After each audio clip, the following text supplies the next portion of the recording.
Salve, salve galera, beleza? Bem-vindos ao canal Real, meu nome é Fernando, para quem não me conhece ainda. E aí galera, beleza? Galera, hoje eu vou falar de um assunto complexo, mas importante. É um assunto que a gente tem que ser falado. Embora eu tenha demorado muito para fazer esse vídeo, porque eu não estava pronto para fazer. É um vídeo que eu vou falar um pouco do que eu passei e também falar um pouco sobre as consequências disso, tá? Nós acompanhamos aí, até eu mesmo acompanhei aí há um mês atrás, um amigo de infância, que fazia muito tempo que eu não tinha contato com ele, muitos anos, cometeu algo impensável, né? Que é tirar a própria vida. E aquilo me baqueou muito, apesar da gente já não ter contato há muitos anos, porque me doeu. Me doeu porque eu não tive a chance de conversar com ele. Eu não tive a chance de tentar saber o que ele estava passando. É lógico que eu não tenho culpa, mesmo porque eu não estava perto. Ele mora em uma cidade longe daqui e há muitos anos, coisa aí de mais de 10 anos, acho que uns 15 anos que eu não tenho contato. Então, eu não tenho culpa, mas eu me senti culpado, tá? Por que nós devemos falar sobre esse assunto? Eu vi uma psiquiatra falando que de 100% desses atos cometidos, 90% deles podem ser evitados se a pessoa tiver algum auxílio, tá? Então, por isso que nós devemos falar sobre isso. É um assunto que é pesado, mas é necessário. É importante para a sociedade, para a comunidade e para os nossos familiares. Quando a pessoa ela toma essa decisão, vocês têm que entender que ninguém quer fazer isso. Não é algo que a pessoa sente prazer em querer fazer, sente prazer em pensar em fazer isso. O que acontece é que a pessoa ela está num estado da vida, assim, um momento da vida tão pesado, tão difícil, que essa questão deixa de ser algo inimaginável para algo que vai resolver esse outro peso que ela está sentindo. Então, se você pôr numa balança, você coloca aqui a atitude de cometer esse ato e os seus problemas. Seus problemas estão lá em cima. Eles são leves em relação ao peso de cometer esse ato. Com o passar do tempo, você começa a pensar naquilo e aquilo começa a perder o peso. E tudo que você sente começa a ficar pesado, até eles se encontrarem no mesmo peso, num equilíbrio. E aí, esse equilíbrio faz com que a pessoa já comece a cogitar. E vai chegar um momento que essa atitude começa a ficar leve. Uma atitude fácil para resolver esse problema tão pesado que a pessoa tem, entendeu? Então, não é que a pessoa pensa em fazer isso, ela sente prazer em pensar nisso. Não, é porque a situação que ela vive é tão difícil que cometer esse ato se torna algo muito simples e ela não vai ter peso nenhum em ir lá e cometer. E também tem a questão do impulso, porque aí nesse momento gera-se um impulso e a pessoa fica cega para tudo que está ao seu redor e ela vai lá e faz sem pensar. Então, quando tem alguém por perto, ou essa pessoa passa por muitas conversas, ela procura tratamento e apoio, esse peso sempre vai ser mais leve do que o ato, tá? Então, por isso que nós não devemos julgar as pessoas que fazem. Nós nos entristecemos, ficamos chateados. Como eu disse, uma pessoa que eu conheço fez isso há acho que um mês, mais ou menos, um máximo 2 meses. E eu não posso julgar, porque eu não sei o que essa pessoa estava passando. Mas o que eu sei é que, de fato, aquilo era tão ruim para ela que cometer o ato se tornou algo muito simples. Muito fácil de resolver. E do ponto de vista espírito, isso eu vou falar no que a gente acredita, tá? Se vocês não acreditam, não tem problema. Quando nós vamos encarnar, nós fazemos alguns combinados. Nós fazemos uma projeção da nossa existência encarnada. O que nós vamos fazer, com quem nós vamos casar, os filhos que nós vamos ter, o que eu vou querer trabalhar, no que eu vou trabalhar para evoluir, quais são os resgates que eu tenho que fazer para pagar algumas dívidas que eu fiz com outros espíritos, outros irmãos. Então a gente faz uma projeção, tá? Quando nós encarnamos, nós não lembramos da projeção. Então nós vamos vivendo nossa vida com o livre-arbítrio. É óbvio que a espiritualidade ela vai tentar influenciar a gente a seguir esse roteiro, esse planejado que nós tínhamos, mas o livre-arbítrio fala muito mais alto, então nem tudo a gente consegue seguir, tá? Nem tudo é possível seguir. Mas quando nós interrompemos esse ciclo de existência encarnados, é algo muito complexo, porque nós já tínhamos uma programação e na hora que nós interrompemos, nós afetamos a nossa programação e a programação de outro. Por quê? Porque envolve muitas pessoas nessa situação. Muitas pessoas nessa situação. Vou dar um exemplo para vocês. Quem não conhece o Chorão do Charlie Brown? Infelizmente, eu não tenho certeza se ele cometeu esse ato, mas devido às substâncias que ele ingeriu, aconteceu isso, e aí falaram que ele tentou cometer esse ato. Um pouco depois disso, o Champion, que era o baixista, fez a mesma coisa. Nesse caso, ele acabou interferindo na existência de um espírito irmão, porque esse espírito irmão não aguentou. Então entendam que é bem grande o problema. O problema não é só no indivíduo, é num todo. Então quando essa pessoa vier para resgatar essa situação, depois de tudo que ela passar, todos os processos, ela vai para um umbral, ela vai ter que resolver essas questões na consciência dela, porque vai ser pesado, vai ser muito pesado. Esse ato é terrível, e vamos supor que ela superou tudo e ela voltou para uma colônia e ela está prestes a reencarnar. Então, esse processo de resgate dessa pessoa envolverá outras pessoas que estavam junto com ela na época, ou que tiveram ligação direta ou indireta com esse ato impensável. Tá? Eu estou falando ato impensável justamente para que o vídeo não seja prejudicado, mas quando eu falar isso vocês já sabem o que é. Também existem as pessoas que influenciam esse ato, e essas pessoas que influenciam esse ato, por exemplo, vou dar um exemplo, tá? Você fica tirando sarro da pessoa, um grupo fica tirando sarro de uma pessoa, tirando sarro, essa pessoa entra num looping ali de tristeza, de melancolia e tal, e ela vai lá e comete. Ela tem culpa de ter cometido, porque não era pra ela ter feito aquilo. Mas existem muitos atenuantes. Quando essa pessoa chegar do lado de lá, tudo isso vai ser avaliado. E essas pessoas que tiveram, vamos dizer assim, culpa também dessa situação, elas também serão cobradas, e numa próxima existência elas serão unidas novamente para resgatar essa situação, tá? Por isso que eu falei, é muito pesado, é muito complexo e não é algo simples dentro da visão espírita. Mas, lembrando, nós não devemos julgar os nossos irmãos, porque talvez, se nós estivéssemos no corpo deles, ali vivendo aquela vida deles, talvez nós também tomaríamos essa atitude impensável. Tá? Eu vou compartilhar com vocês, eu já compartilhei com algumas pessoas algo que aconteceu comigo, que eu vivenciei, que eu passei por um momento muito difícil da minha vida, muito difícil, eu não vou comparar com outras pessoas, porque o peso quem carrega somos nós, né, individualmente. Às vezes pra mim é pesado, pra outra é leve, o que pra ele é pesado, pra mim é leve, mas pra mim foi muito difícil, e eu pensei realmente em tomar essa atitude impensável, algumas vezes, e de uma forma bem que pra mim era muito simples. Eu andava de moto 200 km por dia de moto.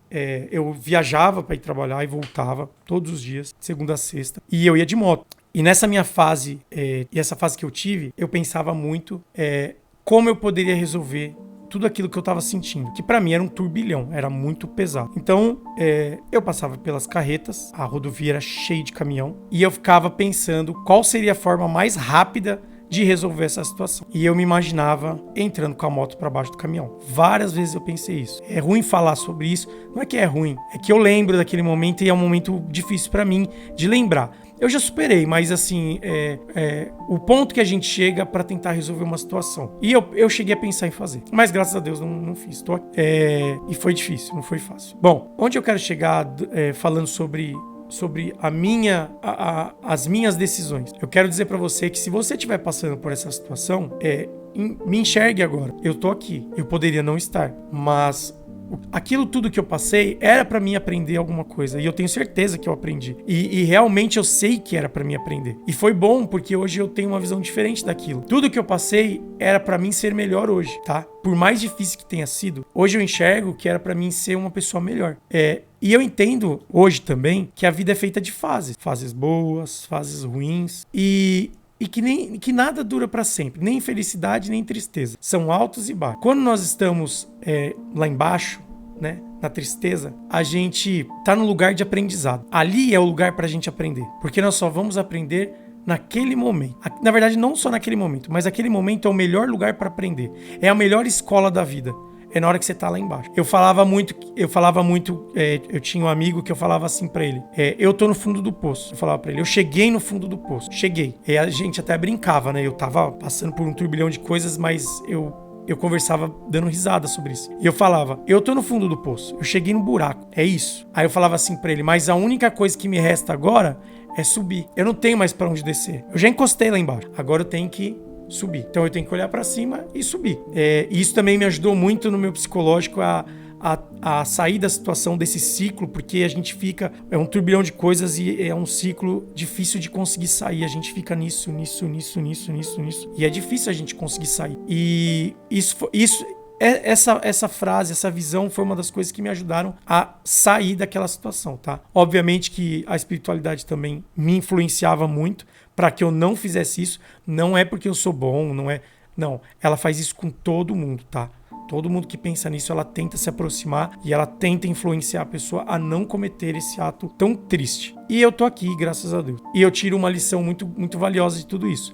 Eu deveria estar passando por aquilo. Aquilo foi importante para minha evolução. Provavelmente era também um resgate de algo que eu fiz em outra reencarnação e por esse motivo eu tive que passar por aquilo. Então foi algo que eu aprendi, tá bom? Então, quando você estiver no buraco, lembre-se, eu estou no buraco, você provavelmente já deve que tá triste, provavelmente já chegou no fundo do poço. Já chegou, não adianta você cavar, já chegou. Agora é olhar pra cima e sair do buraco. Não adianta também você sentar lá no buraco e ficar se lamentando. Eu sei que não é fácil porque eu passei por isso. Não é fácil. Mas, se você já tá lá embaixo, o negócio é subir, é sair de lá. Eu sei que não é fácil, tá? E não tô julgando ninguém, mas pensa nisso. Se você já chegou lá, só te resta subir, tá bom? E algumas questões também de doenças, tá, gente? Relacionadas a esse ato. A pessoa ela pode vir com várias complicações, doenças mentais, físicas, devido àquilo que ela cometeu na vida passada. Eu acredito muito nisso.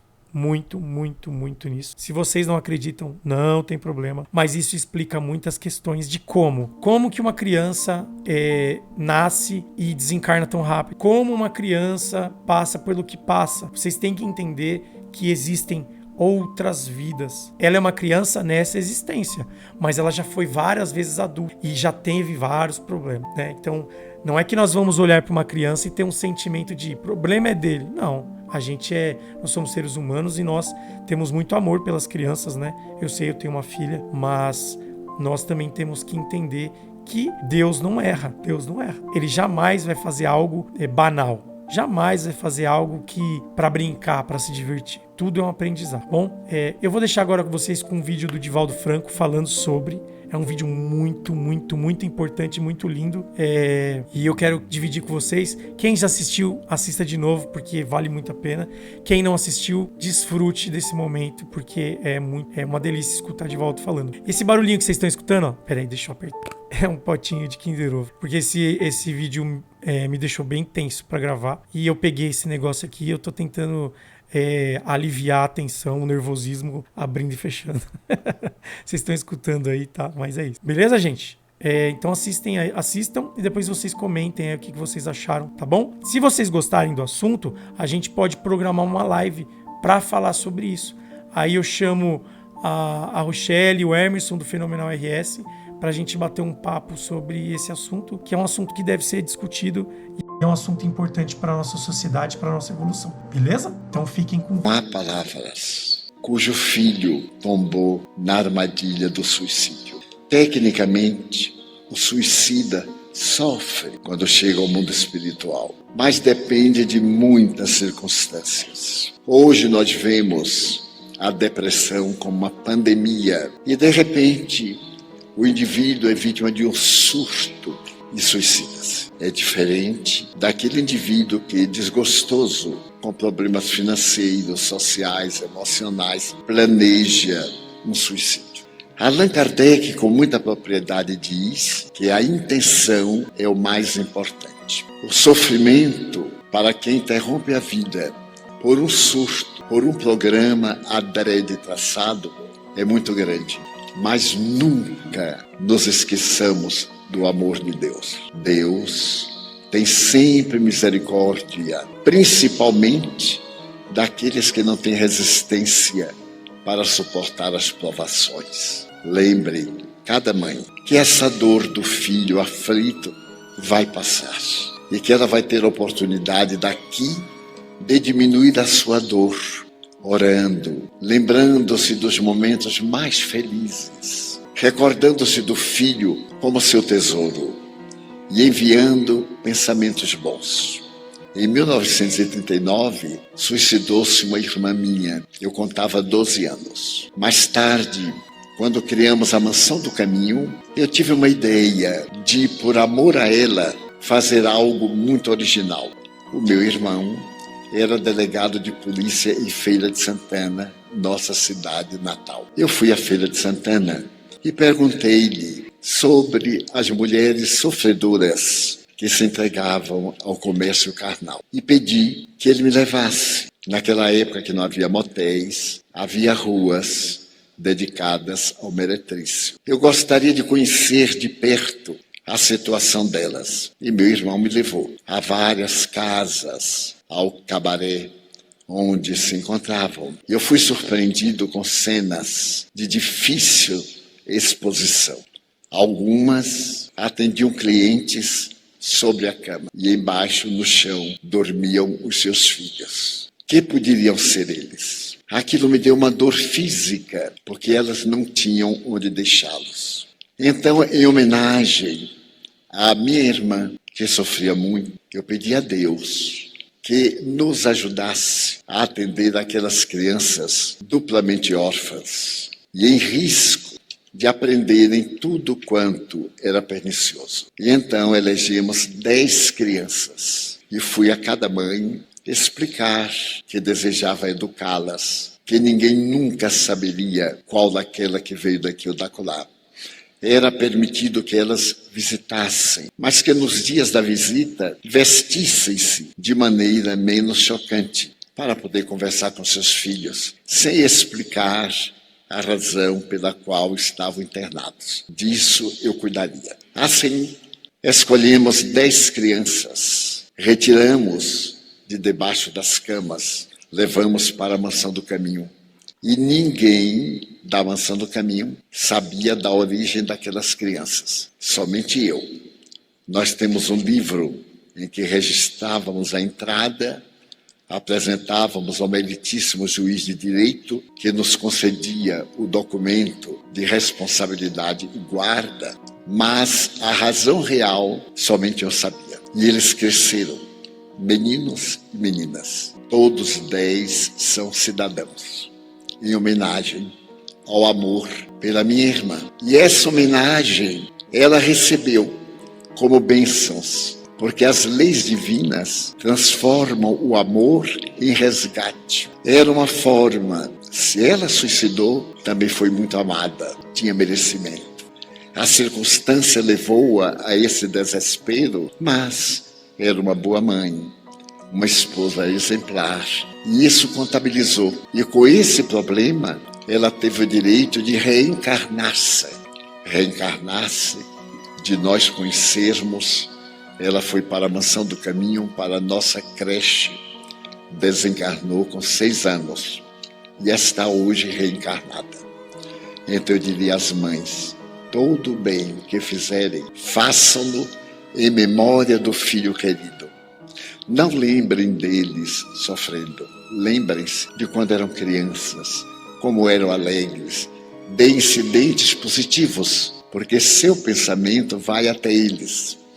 Um dia Chico Xavier me disse uma frase bem tosca, mas de uma grandeza incomum. A prece das mães arromba as portas dos céus. Então, quem teve um filho, um amigo, um parente, que não suportou as vicissitudes da vida e interrompeu pelo suicídio o seu ciclo, ore. Não pense naquele ato, ame e com uma imensa ternura diga, meu bem, pense em Deus. Eles serão beneficiados.